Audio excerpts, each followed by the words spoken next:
Ako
kabutihan niya sa amin, Panginoon. Ikaw ang kalakasan namin sa tuwing kami pinanghinaan, Panginoon. Patuloy niyo kami iniingatan, patuloy ka nagtatagumpay sa buhay namin. Kaya hanggang ngayon kami malakas at lumalaban sa buhay. Maraming salamat, Panginoon, sa mga salita ng patuloy na makapagbigay sa amin ng lakas, pag-asa. Mga Panginoon, mga hindi pa nakakilala sa inyo, ipuin niyo po ang kanilang mga puso, Panginoon.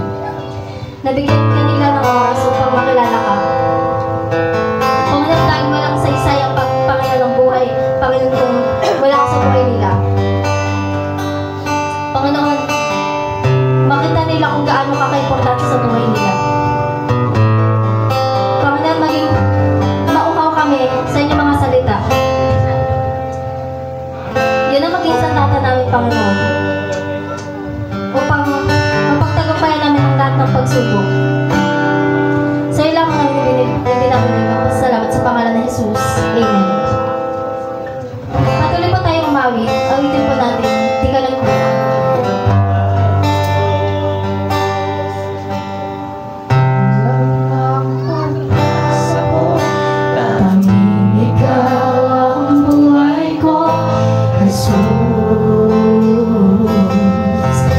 Kahit ako'y nangangarap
ay di pababayaan sa iyong lamang.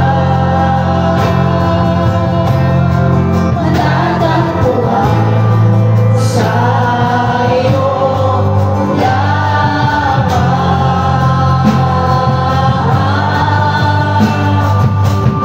Mananatili sa iyong ibig at sasampalin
sa anumang sitwasyon na aming kinaharap.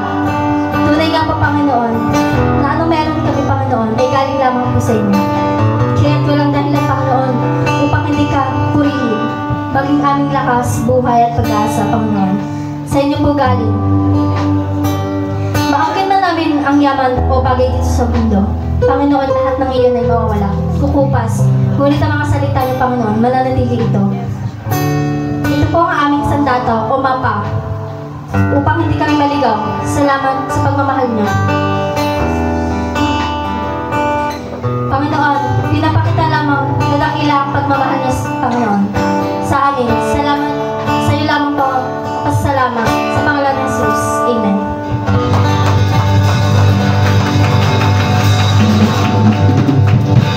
Ngayon naman po, tayo po'y magkamayan, magkamustahan, at iparamdam natin ang masaya ang ating mga puso dahil magkakasama tayo po muli. Awitin po natin, ang puso ko'y masaya.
Patayin ko natin.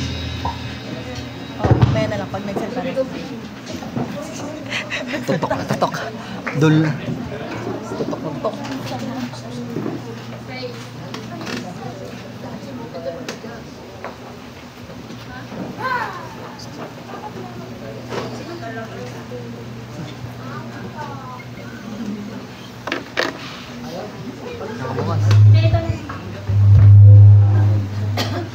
Ayun, praise God. Napakasarap umawit sa ating Panginoon. Amen po ba? Amen! Amen. So ayun po, isang linggo na naman pong nagdaan na patuloy tayong nagtatagumpay dahil sa biyaya ng ating Panginoon. Tunay nga po na yung pagsama, yung kabutihan ng Panginoon sa buhay natin ay patuloy na nararanasan po natin ang kabutihan ng ating Panginoon at kailanman hindi siya nagkukulang. Laging tapat ang ating Panginoon sa buhay po natin. Even though tayong lahat hindi po tapat sa Kanya. So ayun mga kapatid, alam ko po, madami po tayong pinagdaanan, mga pagsubok na ating naranasan, lalo na ngayong week na to sa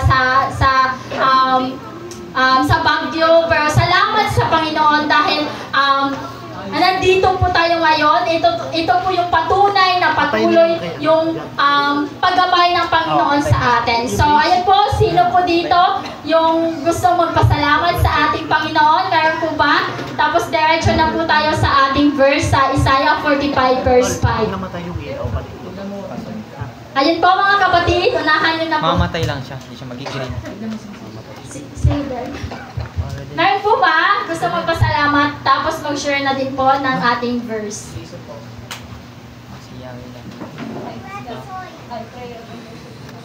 Ayun po. Palakpakan po natin ang Panginoon sa buhay ni Brother J.R. Praise the Lord. Ayun po, gusto ko lang po magpasalamat sa Panginoon. Salamat kasi maganda yung isang buong linggong nagdaan. Actually, 2 linggo yung nagdaan na hindi pala ako baby ka. Ayan, maganda po, pinagpala yung 2 linggong nagdaan. Medyo mabigat yung mga nangyari and kung tutuusin, alam niyo naman po yung nangyari din sa akin, ganyan. So minsan hindi mawala sa akin yung yung pag-iisip na parang may mali na parang kumbaga nung time po kasi na yon, ito po yung nangyari yan. Nadala po ako sa ER. Siguro po nagpatong-patong na rin pati yung mga stress sa trabaho kasi as in talagang punong-puno din po sa trabaho. Tapos pagdating ko po dun sa ER na isa po yung siguro isa pa po sa mas lalong nagpabigat. Napunta po ako ng ER ng mga bandang 9:00. Tapos sobrang bigat po talaga ng pakiramdam ko. Pero kilala nyo naman po ako, napaka-workaholic ko. So, habang nasa ER ako, nakaswero, nasa bed, na ang daming test na ginagawa sa akin, yung utak ko po kasi nasa trabaho. Ang iniisip ko po kasi una, yung kapartner ko pong quality manager nga po ay nasa Colombia. Yung isa pong quality manager naman namin sa kabilang site namin ay nasa US. Ang natira po doon yung aming senior quality manager.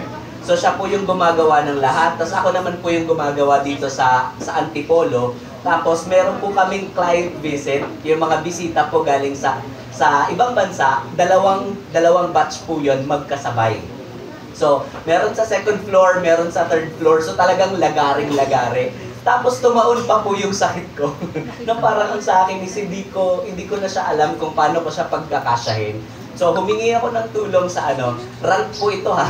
Humingi ako ng tulong sa boss ko kasi sabi ko sa kanya, nakaswero po ako ngayon pero ang iniisip ko trabaho. Hindi ko alam kung parang wala akong time para isipin yung sarili ko, para isipin yung sakit ko. Yun yung sabi ko po sa kanya, nanghihingi ako ng tulong. Hindi po ako pinansin ng boss ko. Sinin niya po yung message ko, walang react, walang reply, walang kahit ano. So, that moment, medyo sumama yung loob ko na parang sa akin, parang ito ko. Nasa ER ako, pero ang utak ko trabaho. Tapos ikaw na boss ko, parang wala kang pakialam. Yun yung dating po sa akin. So, kinabukasan, dahil nga po ang problema ko is paano ko haharapin yung client visit, hindi ko pwedeng iwanan yung mga tao ko sa opisina. Nandyan yung kliyente. Tapos wala ako. So, ang ginawa po nun, na-discharge po ako ng 3:30 AM. Nakauwi po ako sa bahay ng mga mag-aalas 4. Umidlip lang po ako ng mga 1 oras. Bumangon po ako, nagtrabaho po ako ulit. Nagbukas ako ng laptop, ginawa ko po yung lahat ng dapat tapusin. Bandang 7:30 AM, nag-chat po sa akin yung boss ko, yung chinat ko nung gabi. Ang chat niya po sa akin, walang good morning, walang kamusta ka na, walang na-discharge ka na ba, ang chat niya po sa akin, papasok ka ba? Ang bigat. So parang sa akin, okay. So parang kasalanan ko ba na nagkasakit ako? Parang ganun po yung naging dating sa akin. And bilang workaholic, at ayoko nga po na iniiwanan yung trabaho ko, pumasok po ako nung araw na yon. Client visit, siya po ay, basta marami pong naganap, pero ang ending is, pati po yung mga ibang department ay tumutulong na sa akin. Tumutulong na kausapin siya para tulungan ako. Kasi po ang nangyari is, pag yung boss ko po kasi na yun, pag ako po ay nawawala rin siya. Pag ako po nagkakasakit din po siya. Kaya nga po hindi ako makaalis ng Pilipinas kasi nga masyado siyang clingy sa akin. So nagkasakit din po siya, ending 2 site na po yung hawak ko. Antipolo at saka etong Cubao. So kailangan ko rin pong puntahan doon kasi nga walang tao. So parang ang naging dating po sa akin, sobrang bigat ng experience. Tapos nandun pa po yung takot na ang dami kong nararamdaman, ang daming sakit na basta ang dami kong iniinda na hindi ko po alam nasaan ba yung sakit ko. Tapos ini-ECG, CT scan, CBC, nung araw na yun, ang dami ko pong tusok. Wala po silang nakitang anything. So parang ang sa akin, di saan nagkagaling yung sakit ng ulo ko? Baka may something. So nagpa-check po ako sa mga specialista, nagpa-check po ako sa Euro. Then ang advice is, kapag nagtuloy-tuloy yung sakit, ay magpa-check sa neurologist. Ganyan. Kasi nung nagpa-check naman po ako sa Euro, salamat sa Panginoon, wala pong nakitang mali sa kidney ko. Nakitaan lang po ako ng gallstone at saka cyst sa urinary bladder. So ang sa akin is, meron na kaagad 2.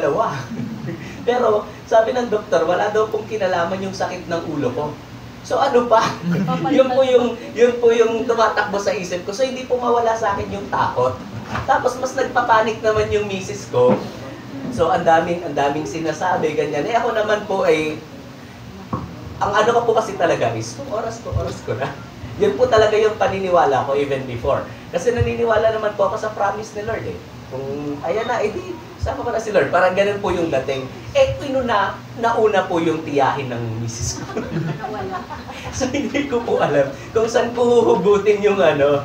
Kaya ang mabigat po yung buong 2 linggo sa trabaho, sa personal na buhay, maging sa sarili ko, sa pamilya ko, sobrang bigat po niya. So salamat po sa Panginoon. Kasi nung sinend po, una ko pong nabasa noon yung sinabi, yung sinend po may sinend po sa GC, yung nag-reply po ako na salamat po sa prayers. Maraming salamat po mga kapatid kasi sobrang na-appreciate ko po yun. Yun po yung mga time na sobrang hindi ko na po alam kung anong nangyayari kasi nung linggo po na last week, nasa labas po ako ng bahay, bigla po akong namulikat ng 2 paa and hindi po talaga ako makalakad. Nasa kalagitnaan po ako ng overpass. So hindi ko po alam kung anong gagawin ko. Mukha po akong pulubi doon na tas sinihilot-hilot ako ng nanay ko at saka ni Sister Let. Kasi sinamahan ko po sila sa graduation po nila nung sa Bible School. So, doon pa lang po awang-awa na ako sa sarili ko na parang sa akin is hindi ko na alam kung ano talaga, hindi ko na po alam kung ano mangyayari sa akin, ganun. So, blanco na po talaga yung utak ko. Tapos yun po, natanggap ko po yung message na yun, so na-uplift po yung pagkatao ko, maraming salamat po. And then, sinend din po ito, na ako si Yahweh, ako lamang ang Diyos at wala nang iba, papalakasin kita kahit hindi mo ako nakikilala. So, salamat po sa Panginoon kasi nandun lagi yung message niya sa akin na kung ikaw hindi mo yan kayang isipin, mahirap, nakakatakot, punong-puno ng uncertainty, ang bigat. Pero dahil meron kang Panginoon, hindi ka dapat natatakot. So yun din po yung nireiterate niya sa akin kanina sa mga mensahe ng awitin na kahit magkulang ka, andyan yung Panginoon, dadamayan ka ng Panginoon, na salamat, o Jesus sa pag-ibig mo. Paulit-ulit po siyang nagsisirculate sa utak ko kanina. So salamat po sa Panginoon kasi naramdaman ko po yung lahat ng mensahe niya sa akin and kaya ko pong ma-claim na sa kabila ng lahat ng naiisip ko, nararanasan ko, hindi po ako nag-iisa kasi kasama ko po yung Diyos. Yun lang po. Maraming salamat po sa Panginoon.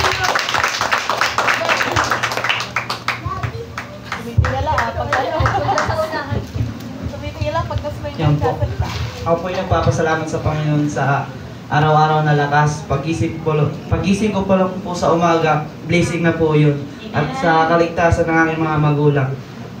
Dito naman po sa verse, pagkakaintindi ko po dito, kumbaga manalig ka lang kay Lord. Kahit anong struggle ng buhay mo, anong pinagdadaanan mo, basta manalig ka lang kay Lord, nandyan si Lord. Yun lang po. Sa Diyos ang papuri.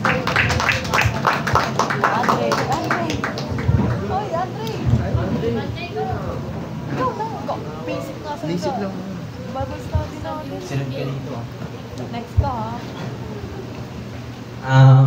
Nagpapasalamat po ako kay Lord sa araw-araw na lakas, araw-araw na blessing na binibigay niya sa akin, sa family ko, at sa guidance and protection, especially sa magulang ko na araw-araw bumabiyahe po. So, dito sa verse,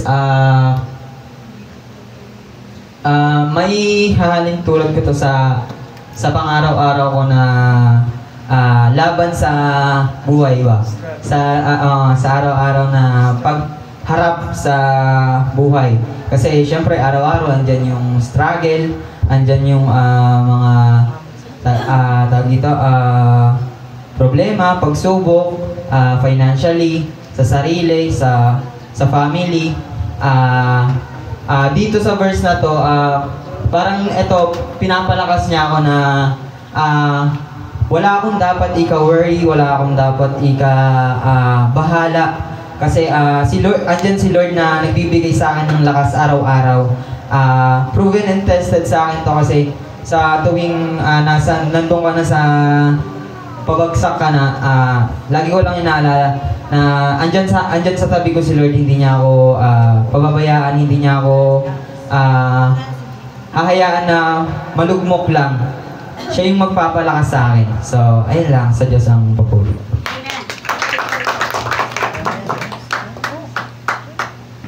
Ay, ano na lang. Dada na lang. Sa loob.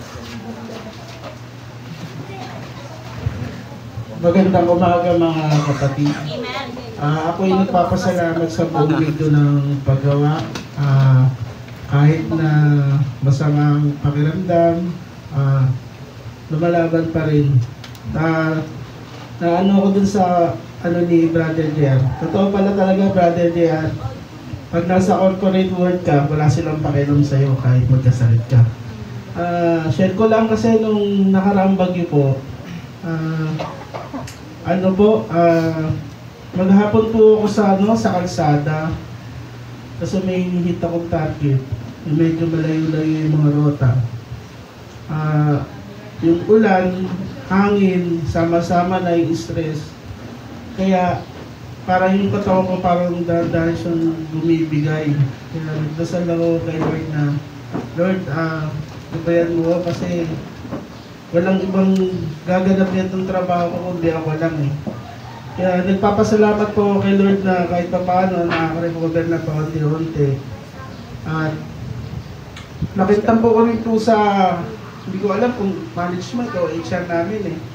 Nung nagpa-uwi sila sa office, nagtataka ako, ba't pinauwi niyo yung mga taga-office? Kami, hindi niyo kami kinamusta sa field. Eh kami nasa ulanan. Kaya nagulat kami, kaya yung ibang ahente, ibang sales. Ayun, kinabukasan, may mga sakit. Hindi naman ako sa kanila nagdedeman. Wala man lang po, kamusta na kayo? Kinabukasan na kamusta sila, kamusta na yung mga sasakyan nyo? Sasakyan kagad ang una nilang tinanong. Kaya sinabi ko na lang sa mga kasama ko, matuto na kayong tumanggap ng katotohanan kasi ito talaga tayo, taong galong. Tayo ang gulong ng kumpanya. Yun lang po at maraming salamat. Praise the Lord.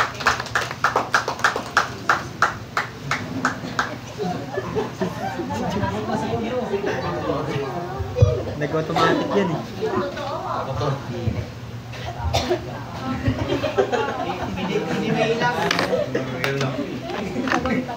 Ayun po, nagpapasalamat po ako sa Panginoon ngayon na nakasama ko kayo, nakapag-practice din kahapon. Nakalib ako 3 days. Live ulit next week. Live ulit. Yan. Tapos nagpapasalamat din ako sa pang-araw-araw po namin. Sila mama kahapon nasa bahay kasi binagyo yung Batangas po. Yun, wala silang kuryente kaya parang nag-stay muna sila ng konting oras. Tapos yung nagkaroon na ng kuryente sa Batangas, umuwi na rin sila kagad. Yan, safe naman po sila dun sa Batangas din po. Then, nagpapasalamat din po ako sa safety sa araw-araw na biyahe sa pagmumotor din po. Tapos yun, sa trabaho ko ngayon na yung pinagkukunan po namin ng panggasto sa araw-araw. Yun lang.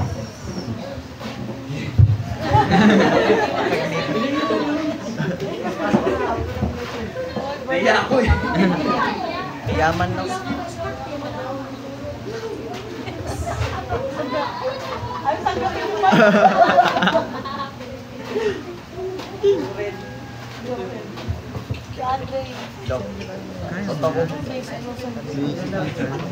Mahirap pa kayo para sa bandits tayo.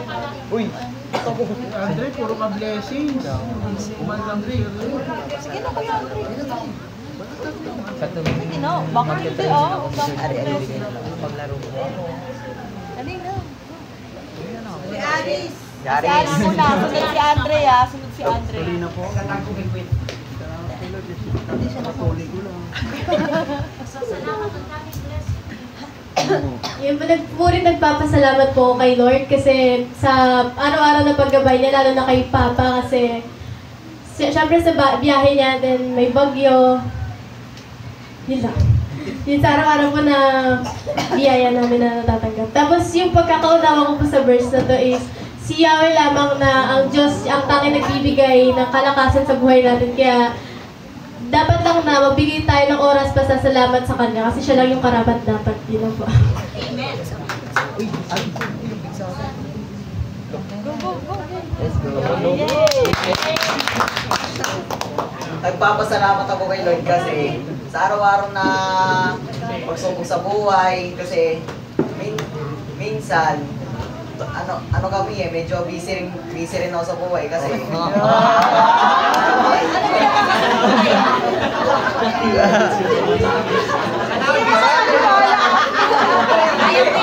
kasi madami rin ako ginagawa sa bahay, hindi lang naman sa eskwela. Kasi may training din kami sa badminton kasi pag kami napili, pwede kami laban sa entrance sa district meet. And sa pagkaunawa ko dito, binibigyan tayo ni Lord ng kalakasan para magawa natin yung mga imposible na bagay yun. Ah, easy. Easy. Gaganti yan, no? Gaganti yan, no? Wala. Tinawag. Hinahanap si Roland. Gumantay ah. Si mama mo na lang. Pagulin nilong ko.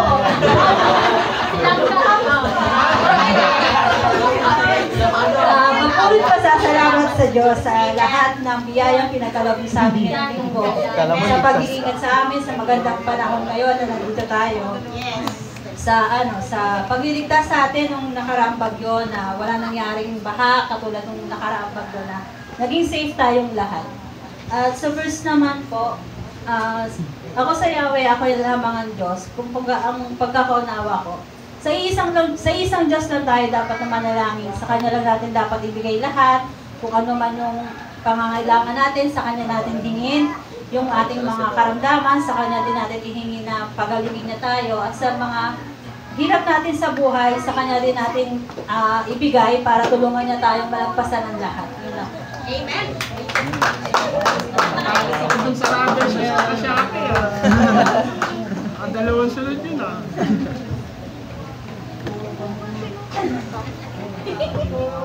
Ayun na, nagpupuri nagpapasalamat ako sa Panginoon sa isang linggong napagtagumpayan naming mag-asawa. Sa mga blessing na natanggap namin araw-araw. At nagpapasalamat din ako sa Panginoon sa protection and guidance niya sa pamilya ko sa Masbate. Although na nakaranas sila ng sakuna doon, binagyo sila. Pero andun pa din yung pag-iingat at protection ng Panginoon. Yun lang. Yung sa verse naman po is kahit anong challenge na mahaharap natin sa araw-araw ng pamumuhay, sa Diyos lamang po natin ipagkatiwala sa mga karamdaman na sa mga karamdaman na nangyayari sa buhay natin, sa Diyos lamang po natin isuko at ang Diyos na po ang bahala na magpagaling sa atin. Yun lang po.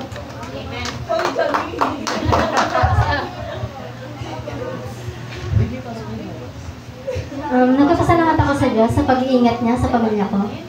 Tsaka sa pag-iingat niya sa pamilya ko, tsaka sa mga blessings na tatanggap natin. Yun lang. Tsaka sa verse naman po, ako sa Yahweh, ako lamang ang Diyos, at wala nang iba. Papalakasin kita kahit di mo kilala. Sa pagkakaunawa ko sa verse na to, is kahit gano'n tayo nagkulang sa Kanya, kahit na minsan, yung minsan kasi, di ba, masyado na tayo minsan, hindi natin namamalayan na nagiging busy na tayo sa mundo. May mga pagkakataon na gano'n, na hindi natin namamalayan. So, dito nakikita yung lawak ng pag-ibig ng Diyos sa atin. Kahit na minsan, nawawalan tayo ng oras sa Kanya. Nandun pa rin yung katapatan at pagmamahal niya.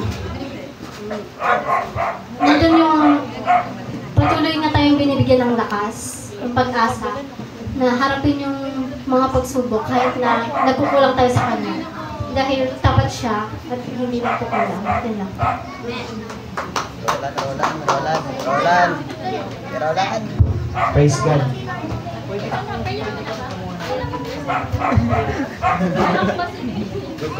Ayun po, praise God sa isang linggo na kabutihan, sa katapatan niya sa buhay ko, tapos sa karagdagang taon na binigay ng 21 na po ako, guys. So ayun po, salamat sa Panginoon sa kabila ng mga madami pong pagsubok na pinagdaanan. Madami pong challenge siya, isang taon. Pero salamat sa Panginoon dahil nandito po ako sa inyong harapan ngayon, nagtatagumpay at magtatagumpay pa dahil sa biyaya ng ating Panginoon. Dahil lagi kong kasama ang ating Panginoon sa buhay ko. So ayun po, at higit sa lahat yung blessing na binigay ng Panginoon. 3 months po ulit, may work na po ako, di ba? Kahit 10 days lang po yun, malaking bagay po yun, malaking blessing po yun para sa aming mag-asawa po. Ayun po, doon ko po din naranasan na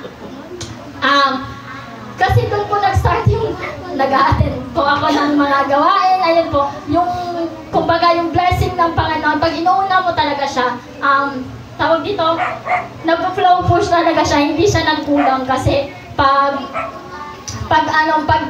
binibigyan mo ng oras o panahon yung gawain ng ating Panginoon. So ayun naman po, to God be the glory. Tapos dito naman po sa verse natin, sa Isaiah 45 verse 5, tinutukoy lang po dito na walang ibang Diyos maliban sa ating Diyos na sinasamba. Hindi yung kung ano-ano pa.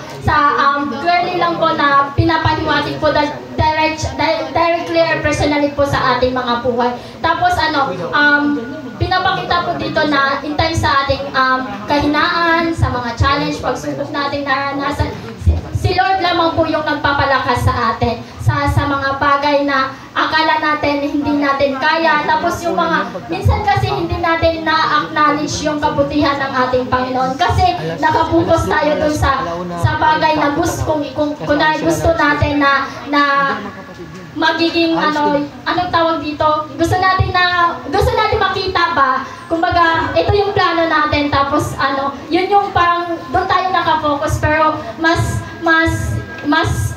may binigay pa pala si Lord na mas maganda sa atin. Kaya hindi po natin siya na-acknowledge. Pero sa lahat ng yun, andun po si Lord na patuloy na nagpapalakas sa atin sa kabila ng ating mga pagkukulang. So ayan lamang po, to God be the glory.